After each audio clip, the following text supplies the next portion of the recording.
How's it going, everyone? I am Sean Moerity. I'm Benjamin Walters. And this is the Two Irish Brothers show. Before we go any further, we have this for you. I say Notre Dame 50, Arkansas 17. Jeez.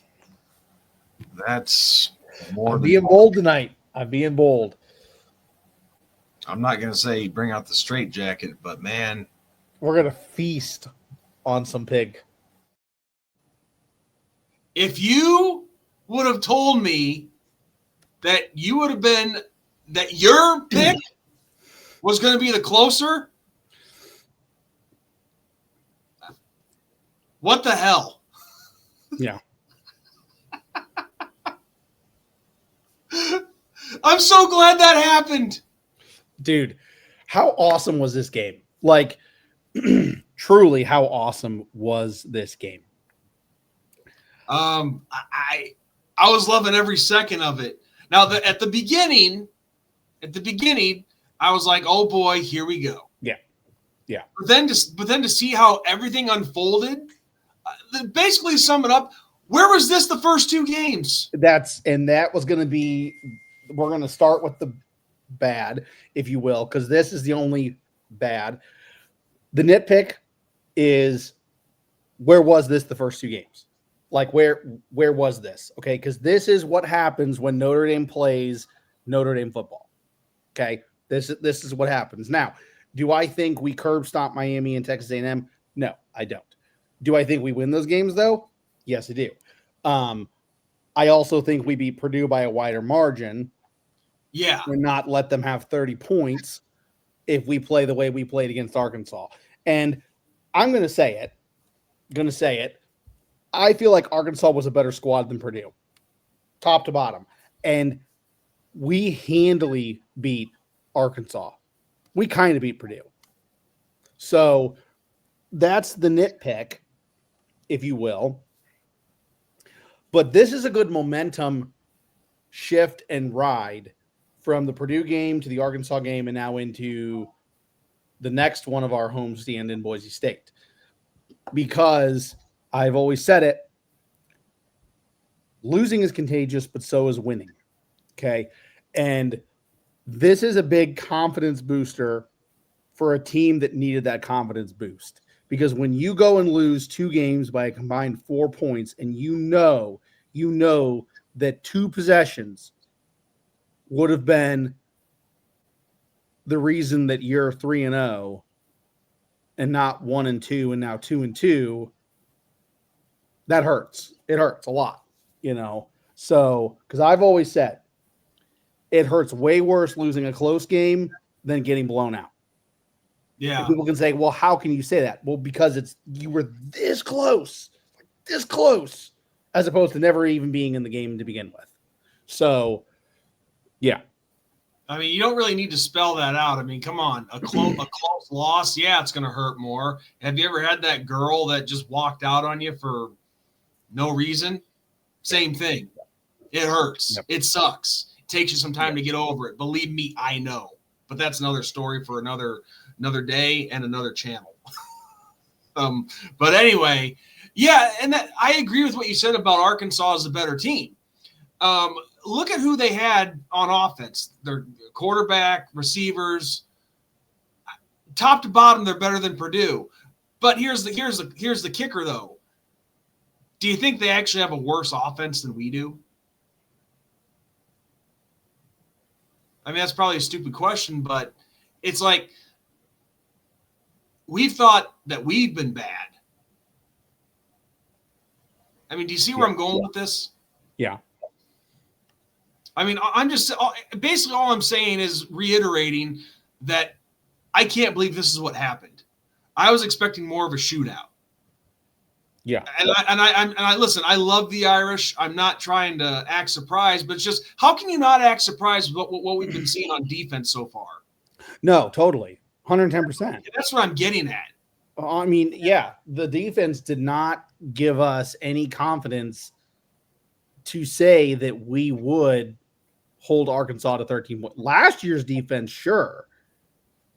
This year's defense, no.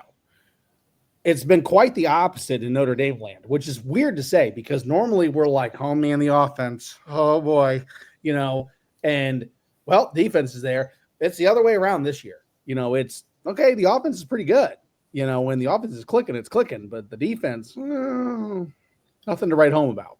So, yeah, but we got to get on to the good. I mean, the good was CJ Carr. We feasted on some pig in this game. I mean, in all facets of the game, not just offense, not just defense, all facets of the game, we dominated. Let's start with CJ Carr. Better and better every single game. 22 of 30, 354 yards, 4 touchdowns. Yep. Talk about feasting on some pig. There you go. This is what you love to see out of your first-time starting quarterback at the collegiate level. We tear it up with the run game. Jadarian Price, 86 yards, 13 carries. Jeremiah Love, 57 yards on 14 carries. I know it's not a lot, but where Jeremiah Love also had 2 receiving touchdowns. That's exactly what I was going for next. Is he was a threat in the receiving game as well. Had 70 yards. I was looking at Malachi Fields' numbers. 70 yards in the air, 2 touchdowns. Jadarian Price, he had 1 catch, but it was a touchdown for 35 yards. I mean, everybody was just clicking. Yep. Absolutely clicking on this. Can we talk about how Freeman making just absolute bold play calls with the fake? Now, some people speculate, and it's a speculation, and it's a fun speculation. Like, this isn't a bad one, that we needed style points because if we want to make it into the playoffs, this is what you got to do, and we did it. So I love it. And I'm one of those dudes that I don't know if you've watched it, but Last Chance U, don't know if you've ever seen that show on Netflix. Yeah, I have. It turned me off in the second season, but that's a reason that I'm not going to say on it. There was one coach, I cannot remember his name, but there was one coach that never punted or kicked a field goal, ever. Like, he basically was like, we're not doing that. We're always going for 2. We're always going for it on 4th down. And some people can be like, well, you're going to run up the score, and that's stop it. Stop it. Like, you're out there to stop it. Do your job. And that's how I am. Like, stop it.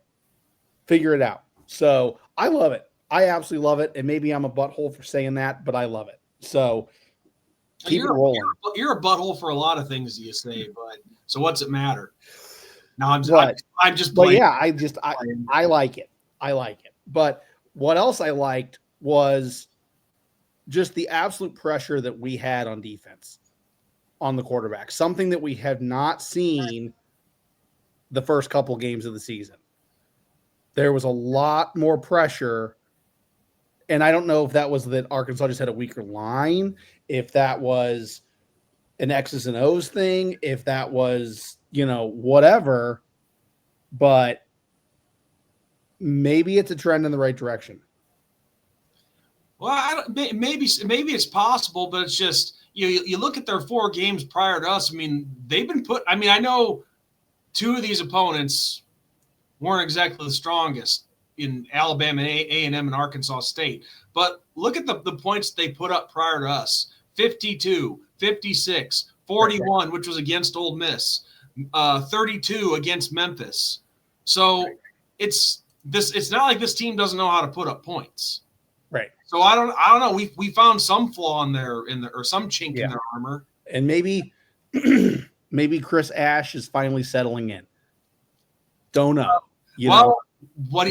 Whatever uncomfortable thing Marcus Freeman had to say to him, it must have been very uncomfortable. I think we will find out in the next couple games. That's kind of like, as the saying goes, a blind hog gets a nut every now and then, and that's a perfect pun for this video. But yeah, I mean, so if it happens again against the Boise State team, then maybe we're trending in the right direction. But overall, I was very impressed. Very impressed with this victory. The Irish looked good, if not great. That's all I know is that they looked how they should be playing every single and like kind of going back to the nitpick. I love that Freeman got these guys locked in, but why couldn't we have been locked in before this? That's kind of my thing, so that's kind of what I want to address real quick too. And I always say this: never look past your next the next level, which in this case it's Boise State. But a friend of mine pointed out something to me. We only moved up 1 point in the AP poll. Yeah. And it's like, and it makes me wonder now, are they going to start punishing us for those 2 losses? If they're only going to move us up 1 point at a time, or 1 spot at a time, excuse me, not points, 1 spot at a time. Yeah. What's going to happen come playoff poll time? See, I haven't really looked at, I know where Notre Dame's ranked. I haven't really looked at who's in front of Notre Dame. Let me look at the AP poll real quick. Because I wonder how much, in front of Notre Dame went down to affect the rankings. Because, if things are not super, super, super tumultuous in front of you, then you're not going to move up a ton. The only way you're moving up a ton is if you pull off an incredible upset. And unfortunately for Notre Dame, we don't have a ranked opponent left on our schedule. So now it's still early. Navy's playing really good football right now. They could get ranked. Southern Cal still has a long ways to go. They could be ranked. It's all up in the air. But like I said, depending on what happens in front of you, kind of dictates where you're going to move. And Missouri and Michigan were in front of us. They both won their games. So there's that. Florida State is in front of us, but lost their game. So they dropped, but they still have an impressive win over Alabama, who then went and beat Georgia on the road. So there's that. Vanderbilt's in front of us. They're 5-0. They've beaten 2 ranked teams. Tennessee's in front of us. I don't know if I would have Tennessee in front of us, but they are 4-1 and not 2-2. So, well, here's the way I see it. And I told you this off camera. Obviously, 10-2, we have to win. We have to win the rest of our games and go 10-2. Yes. And by the time the first playoff ranking comes out, we have to either be in the first teams out or at least in striking distance of that. Right. Because by that point, there will be 3 games left to play. And then roughly, yeah. And then all the conference championships after that and so on. Yes. So we need to be in real striking distance when that time arrives. And plus another thing too, a lot of these teams ahead of us, they have to play each other yet. Right. So some are going to be knocking some out. Yeah. Yep. Now will the committee see it that way? I don't know. I'm just talking about our best case scenario here. Yeah. Well, and then some of those we need blowouts. You need someone like Indiana to go up against Oregon, and Oregon or Indiana, one or the other, to blow each other out. And they're going to beat one another. Someone has to lose that game. But if it's a close shootout and goes into 5 overtimes, either one can punish there. I see what you're saying. But yeah, so yeah, only time will tell with all this, but we can't focus on that right now. We got to focus on the next situation, and that is Boise State coming to South Bend. And you have to be leery. We'll talk about it in the preview video, and I'm not going to take everything away from it. But Boise State is a god killer. They've been doing it since they did it to Oklahoma in the Fiesta Bowl. So, you got to be careful with Boise State. Just going to say it. We can't walk into this next game thinking that it's going to be a cakewalk, because it's not. Well, and think about it this way: we missed playing against Ashton Jainty by a year. Yeah. Yeah. But with that said, great victory. great all-around victory. This is what I hope to see the rest of the way. Had a good time this weekend eating a lot of pork. So on that note, everyone, I am Sean Moriarty. I'm Benjamin Walters. And as we always say, every video, aside from liking and subscribing to the channel, good night, God bless, and go Irish. Go Irish.